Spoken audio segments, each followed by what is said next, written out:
Hi guys! So today, gagawa tayo ng ating chicken adobo. So una, magigisa muna tayo ng ating bawang at sibuyas.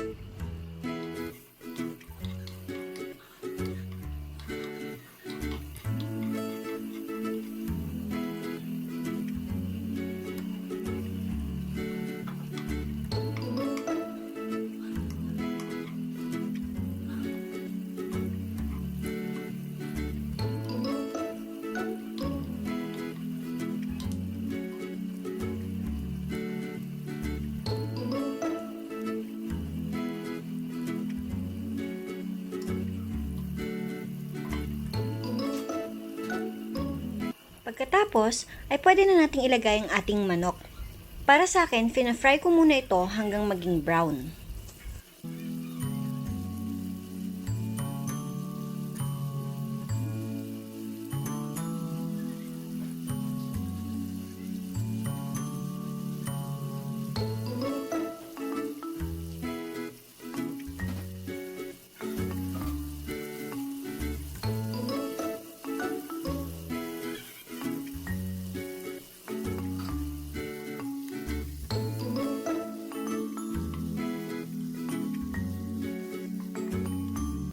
Tinitimplahan ko rin to ng salt at saka ng pepper para mas maging malinamnam ang ating manok.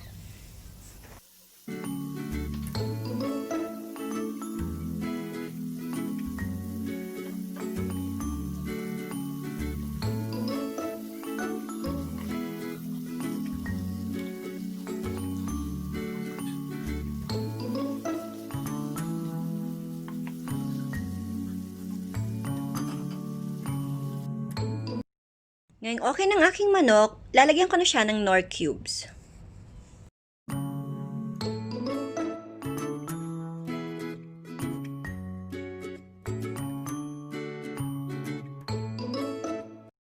At saka, ibubuhos ko na rin ang ating soy sauce. So, depende sa inyo kung gaano karami ang inyong ilalagay.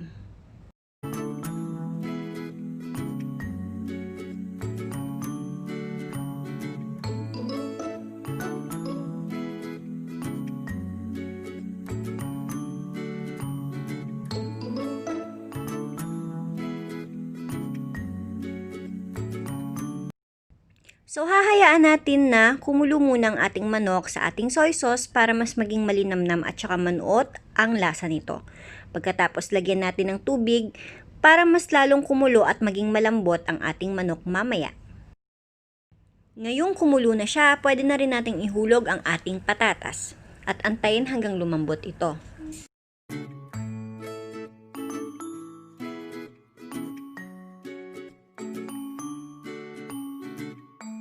So, ang ating sugar ay optional. So, nasa sa inyo yan kung gusto nyong manamis-namis ang inyong adobo o hindi naman.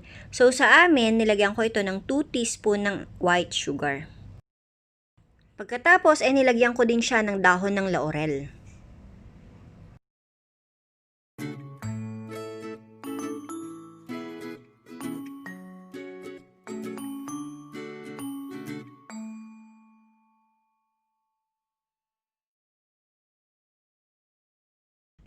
So, aantayin natin siyang kumulo at maya-maya pwede na nating ilagay ang ating suka. Sa akin, nilagyan ko siya ng 3 kutsarang suka. So, wag muna natin siyang haluin kasi kakalagay lang ng suka.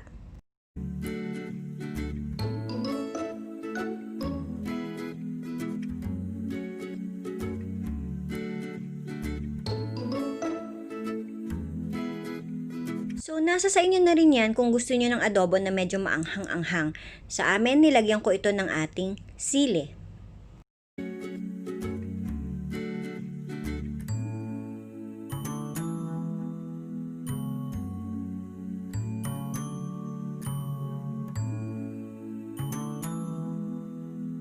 Ayan, ready na ang ating adobo. Chibog na!